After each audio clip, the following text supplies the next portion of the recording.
So every race will get not a passive, but a racial discipline. So every race will get their own discipline. Humans get humans. Jack, you want to just pop human behind us? Yup.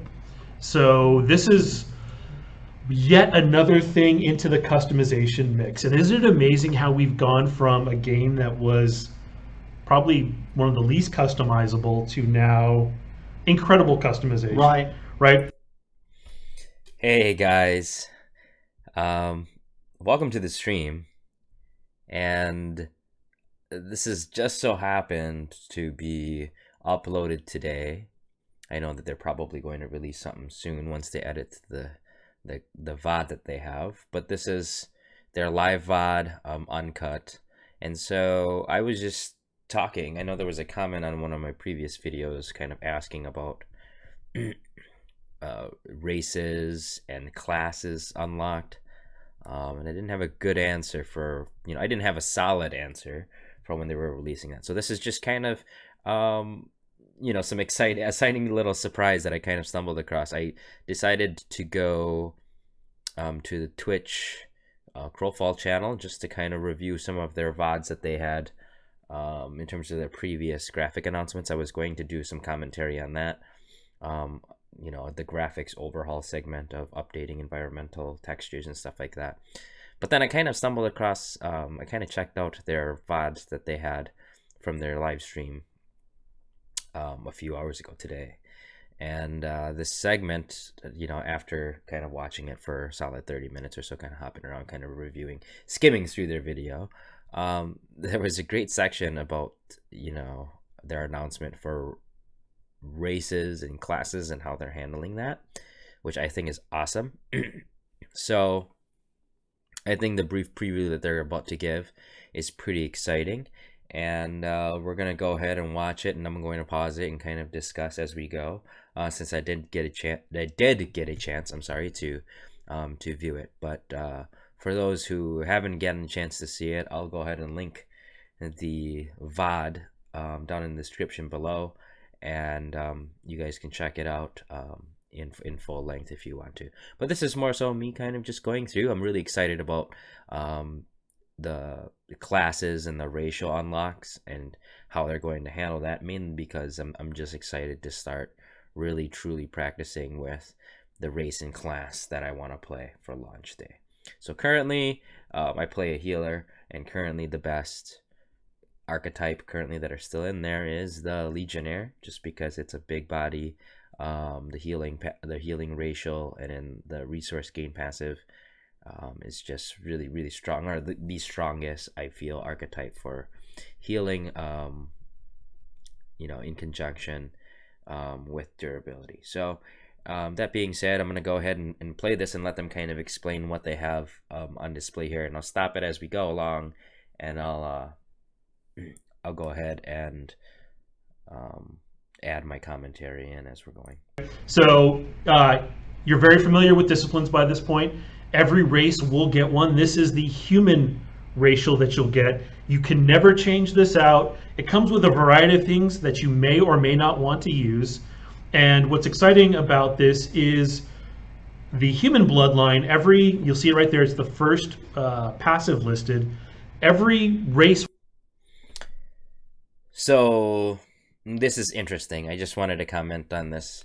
I did go over it before, and what they commented on is if you are a human, you have this quote-unquote discipline equipped, and this is essentially an extra discipline that you get, major discipline. I wouldn't even say it's major discipline, it's a racial discipline that you have because they're leveraging their discipline system. So you can kind of see how it's formatted and displayed is basically how their disciplines are kind of structured and formatted, which I think is fine. I think it's great. It actually saves them time, and they can recycle this to be used for racial stuff. I think that's great. So if you're a human, you get this automatically. You can kind of see their stat allocation here: strength, dexterity, intellect, spirit, constitution. It's all 10, and then they're going to address what power bar bonus slot and what passive bonus slot is. Now they said you can't swap out, everybody's got their passives, but the way they kind of described it wasn't very clear to me whether or not this is a passive that is going to consume a passive slot, as in you could see the passive bonus slot +1. They mentioned that we might get 4. Currently we have 3, or maybe humans are the only ones that'll get 4, and whether or not we have to include this granted racial passive as one of the 4. Is it going to take up a slot? That is unclear to me. Excuse me. And they can also roll, and then they have an activated ability called Candle That Burns, which increases your damage at a trade-off of resource costs. So you can kind of see how that works. They're giving you kind of a right-click or mobility option, dodge option, depending on the race, and then they're also giving you a racial passive that I don't know if you can equip, or I don't know if you have to equip. And I don't know if it'll take up a slot. I think those are the biggest questions that I have pertaining to this. So let's go ahead and continue listening. Sorry, I just wanted to give a little disclaimer. I'm still recovering from a little sickness. I have a sore throat, so excuse me if I'm sipping on some liquids here as we're going through, and if I'm coughing, I apologize ahead of time, but bear with me.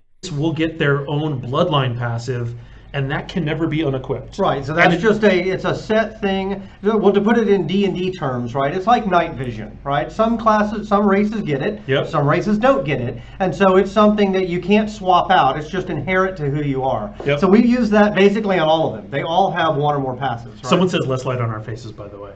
Apparently we're blinding them. That's for you, John. That's for you. Can you decrease the light? They on say our faces? We're too bright. We're glowing like angels. It's unequipped. It cannot be swapped out, yep. But it is free. But it is free. But we're putting it in here so you can basically look at a tooltip and see what it gives you. In this case, Human Bloodline gives you a 5% damage reduction. They said it can't be swapped out, but it's free. I don't know what free means. Free as in it doesn't consume a slot. Maybe that's what they mean. Not quite sure. Not very clear to me. I mean, it might be clear to you guys. I don't know, but to me, that doesn't necessarily say that it's not going to consume a slot. When they say it's free, as in the human discipline is free, so this ability will be readily available. But do you have to equip it, and will it take up a slot? My question still stands. To everything. Right. It's just a flat damage. Humans are always interesting. So going back to D&D, I think this is, you can go a little bit on this one. Humans have always been just kind of like, no one wants to play humans. Up until 5th edition. 5th edition, they get an extra feat, which makes them actually pretty awesome. How many years it was 5th edition? Yeah. True about humans. Humans are kind of plain, basic in most MMOs. So they kind of briefly talk about this. That's pretty interesting that they mentioned that. And giving them, the power bar bonus and the passive bonus slot. That's really cool that they decided to do that to make humans a little bit more appealing. The damage reduction passive is actually really cool too. I think that's cool. I think they said something like 5%. Of many things, or jack of all trades, master of none. Yep. Audio went out for them, so they're going to go ahead and adjust the technical difficulty. So I'm going to fast forward this until they recover audio. Tiny. There we go. It's a camera. I can't do anything about it. Camera? Apparently my head looks very shiny because of the camera. It's auto lighting. It's a webcam. Came with a block or a dodge, right? A lot of the archetypes had just dodges. What we've done is we've moved that right click up to the racial discipline, so humans now get a dodge roll, and a knight will get a block from his class. Right, which he can then choose to use or not. I don't know if you would. And we also means that by doing that, now disciplines can give you additional things as well. So we could have a discipline that gives you a particular type, an acrobatic discipline, gives you a better dodge. So you dodge an extra 2 meters, right? Sure. We could load that on the discipline, and you could say, hey, I'm going to give up my normal dodge because I'm going to replace it with this acrobatic dodge. And that would actually be a really cool thing to add. Really have to worry about people loading out 4 dodges. Right. Whatever, right. So that's true. Right. You get one right click, and if you want to play a dodgy knight, go for it. You have that option. And then the final one is the Candle That Burns, which is for 12 or to it. And again, you can use any of these or none of these. And that's a passive or that's an active? That would be an active that would go into their tray slot. Okay. So if you look at the Billy has actually done a really good job on the language of our powers. So if you look at it, you know that Bloodline is a passive. We're going to make it a little slightly different color or shape, so you know that it's for free. Sidestep is blue, which means it's a right-click power. All of our right clicks are blue. And Candle That Burns looks like a trait power. So you can tell that it's a self-buff based on that icon because it's a triangle up. So Kraken just brought up a great question. Hi, by the way, Kraken, good to see you. Which is, are we going to put in racial training skill lines? So we've talked about that some. Yeah. The question that I asked to Mr. Blair is, would those trees be deep enough to actually allow for any action, or to make it worthwhile? Right. And we're still looking at it. Clearly, it could tie into all of these. It could tie into your passives. It could tie into your stats and things like that.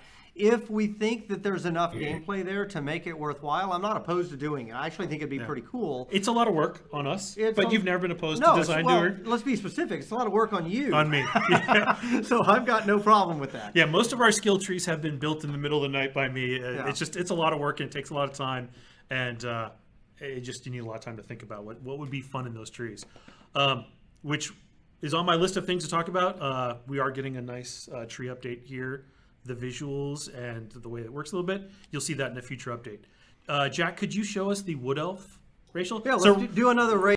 So yeah, I just wanted to recap with the humans before sitting here way too long for you guys to listen to what I'm listening to.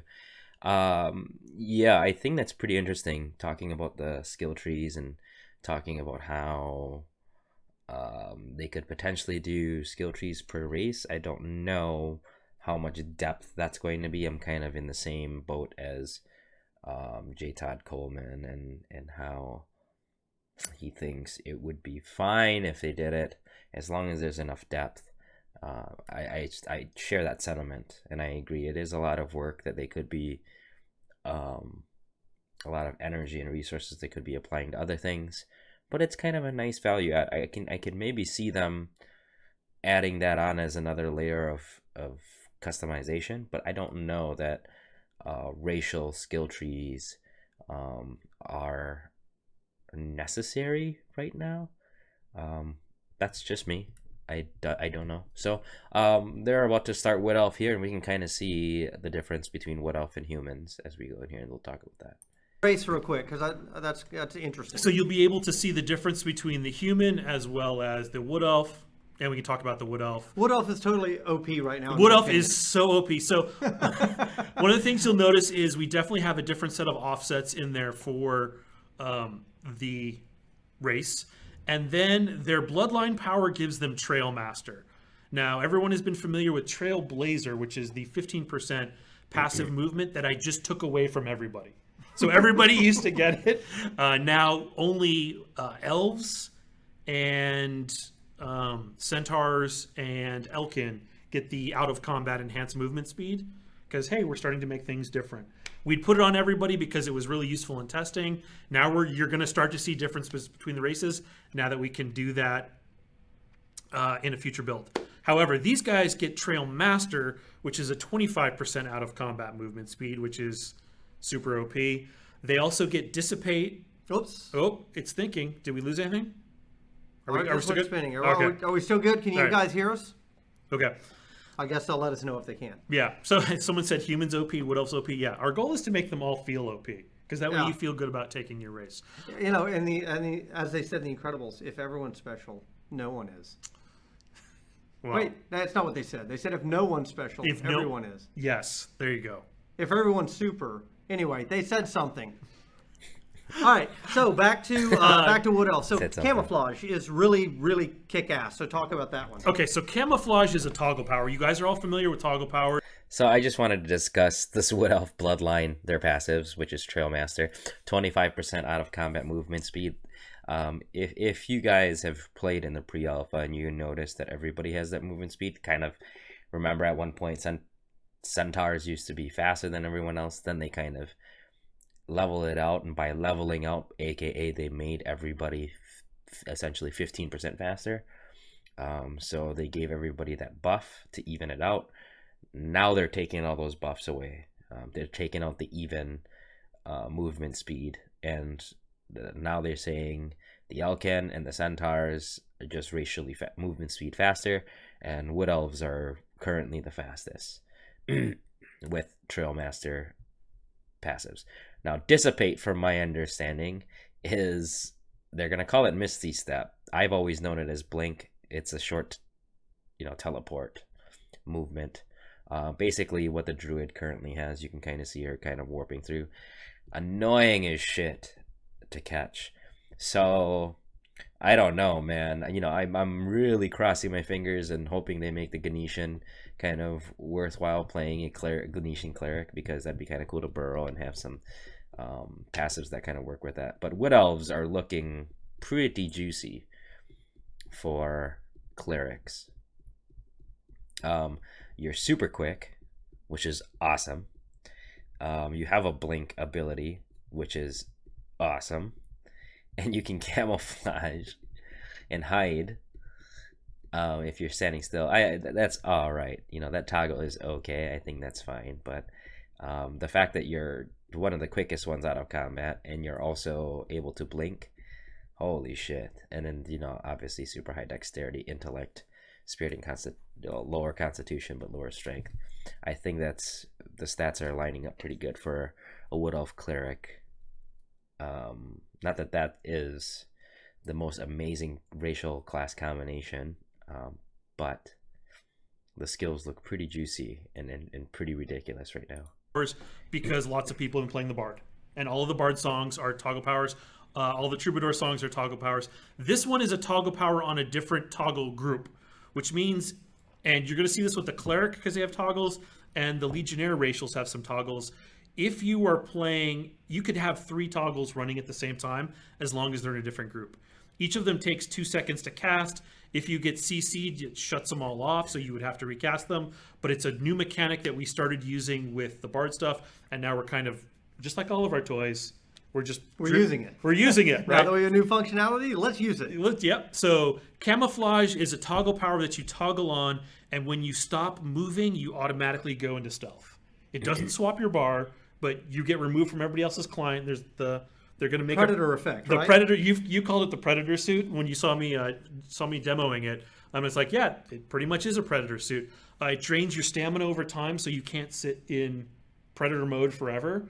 But you engage it. When you stop moving, you disappear. As soon as you start moving, you break out of it, the Predator Shimmer, and then you're running around. And it's just, Wood Elves get that for free, in addition to super fast out of combat movement speed and Dissipate, which Todd has been calling Misty Step for a long time. Well, it's the equivalent of the D&D spell Misty Step. I'm probably just going to rename it Misty Step. So as long as we don't get trouble, I don't know. I have no idea if that's allowed or not. But Misty, that's basically what it is. We could put an accent over the It's Misty Step.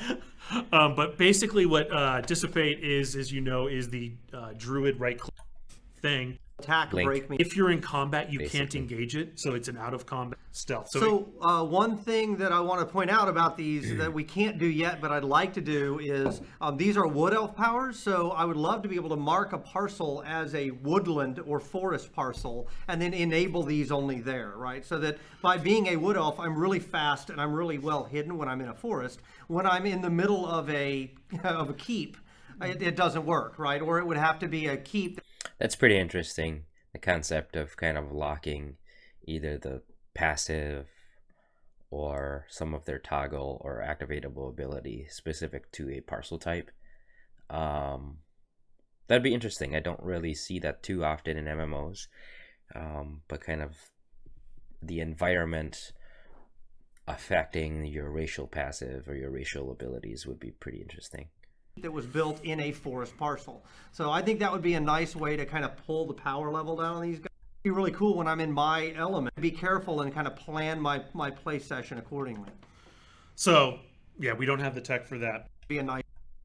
Just because we want to keep some of the stuff in the bag, and because I'm still building a lot of it. Yeah. So I will say though is that we went through Blair and I sat down with each of these races and talked about it in exactly these terms. Like, all right, well, what do we think would be really cool for these guys that could be a racial thing that gives you a bit of a flavor of another class or another discipline. It's kind of like a free discipline, right? It's like a free major. It actually is, basically. in fact, a free major. Right, that's under the covers in the system. That's actually the way it Yeah, works. I mean, you'll notice the tooltip is the same. And it was when we started building this, it's like, do we need to make these look different? It's like, no, we just paid for this expensive discipline system. Yeah, let's just use that. Let's just use that, and boom, you can see the results already.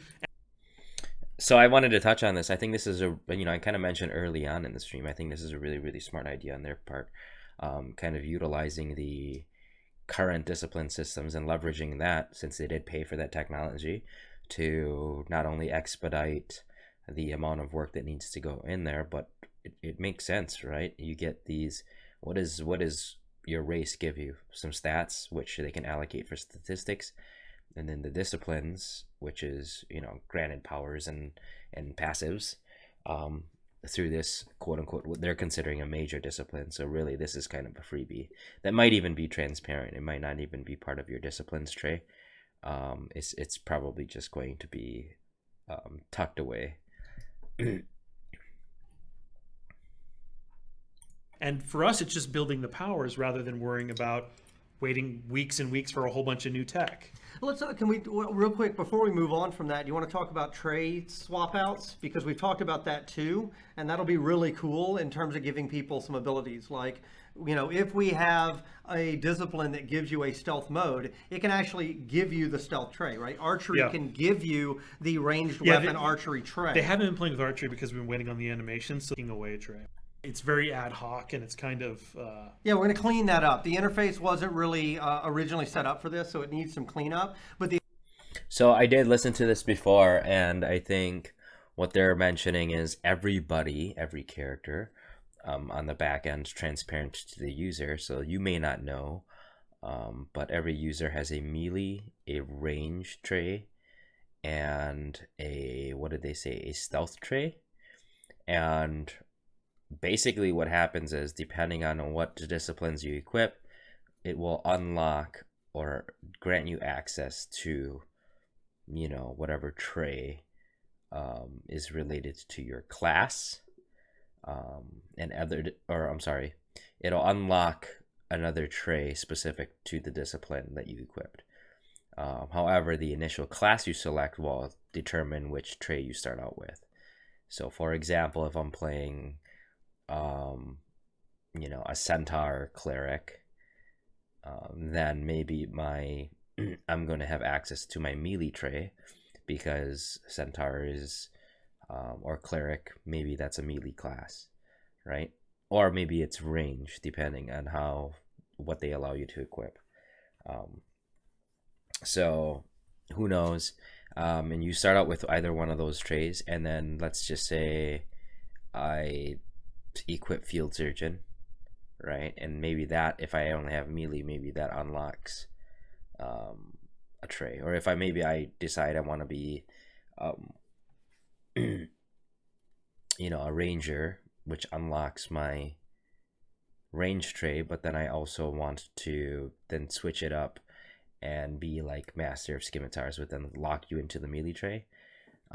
So that could be interesting. I don't know. I'm just kind of thinking off the top of my head and how they're doing trays. The idea there is that I could take a discipline like archery, and it enables a new tray for me, so that I can change my loadout when I shift into that, and that we would limit the total number of trays to three. Three. Right now, everyone's going to get a melee, a ranged, and a stealth tray. Right. And you will have all of those trays whether or not you can see them. We just activate them based on you having those disciplines. Right. And we could, like werewolf, we could say gives you another melee tray, for example, and you could load that out, but you'd still be limited to only 3. So you couldn't, basically just to kind of keep it from getting too out of control. Right. It's melee. If P that needs to be done there. Yep. It's just a question of priority. I mean, we only have so many people stuff. It is in fact on his plate, but it's secondary to race class. I want the race class stuff in first. So he'll get to it. It's just everything has a priority, and sometimes things just kind of... So that's great. They're talking about when they plan on addressing this, and it's pretty high up on their list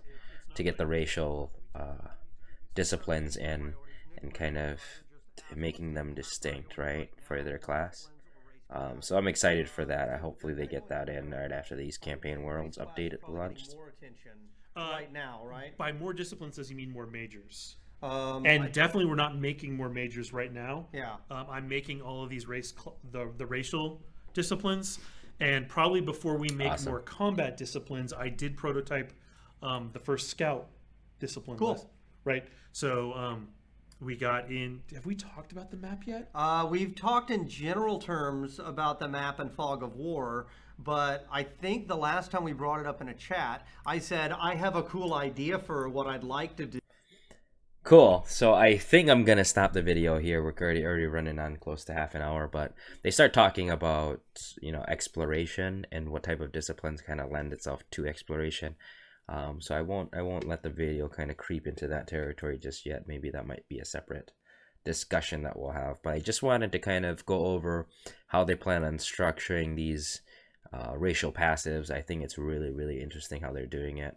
I think, you know, there's some opportunities to customize this even more, and I know the fact that they take pride in how much you can customize your character is awesome, because you can have such crazy combinations of disciplines currently, and you top that off with the racial passives that you can start min-maxing.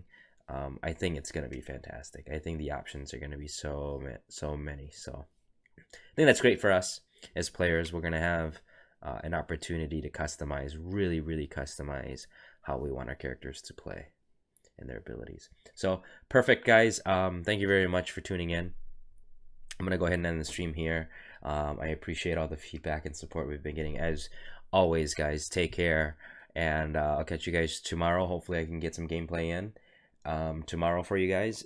If not, we're gonna go ahead and cover some other footage. So if I do have practice tomorrow, I may not do a live stream. I may just do a recording and then cast it the following day, if that makes sense. So doing some live commentary the following day would be a little bit easier than if I'm, for example, you know, doing a live stream like I am tonight. I may end up doing a live stream. I have some relatives coming in on Thursday, a couple days, so I may not be available Thursday evening to do a stream, but I promise I'll make it up to you guys, and I'll try to get one out, or maybe one prepared before then, and get that out for you guys. So thank you very much for tuning in, guys.